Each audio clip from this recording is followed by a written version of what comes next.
সম্প্রতি জাতীয় নাগরিক পার্টি এনসিপির সিলেট জেলা মহানগর ও বিভিন্ন উপজেলা কমিটিতে পদত্যাগের হিড়িক পড়ে। সর্বশেষ এই তালিকায় নাম লেখালেন জুলাই আন্দোলনে পেশাগত দায়িত্ব পালনকালে নিহত সাংবাদিক আবু তাহের মোহাম্মদ তুরাবের ভাই আবুল আজরফ আহসান জাবুর। এ নিয়ে সিলেটে এনসিপি থেকে 10 জন পদত্যাগ করলেন। বৃহস্পতিবার রাতে কালবালাকে নিজেই পদত্যাগের বিষয়টি নিশ্চিত করেন। সংগঠনের প্রধান সমন্বয়কের কাছে পদত্যাগপত্র দিয়েছেন বলে জানিয়েছেন এনসিপি সিলেট জেলা কমিটির যুগ্ম সমন্বয়কারী আজরফ আহসান।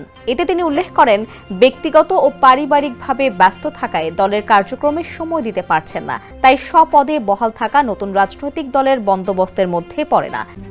RICL TMX, যুগের পর যুগ স্থাপনা থাকে মজবুত। স্বেচ্ছায় সজ্ঞানে অব্যাহতি ও পদত্যাগ করার কথা জানান তিনি। পদত্যাগের বিষয়ে বিয়ানীবাজার উপজেলা কমিটির প্রধান সমন্বয়কারী এমডি সালাউদ্দিন সাজু কালবালাকে বলেন, রাজনৈতিক দলে যোগদান এবং পদত্যাগ একটি স্বাভাবিক প্রক্রিয়া। তাছাড়া দেশের বিভিন্ন এলাকায় এনসিপির কমিটি ঘোষণার পর থেকে পারিবারিক সদস্য, আত্মীয় স্বজন কিংবা বিভিন্ন সূত্রে পরিচয়ের সুবাদে বিভিন্ন রাজনৈতিক দলের নেতাকর্মীরা চাপ সৃষ্টি ও ভয়ভীতি দেখানোয় কেউ কেউ পদত্যাগ করছেন।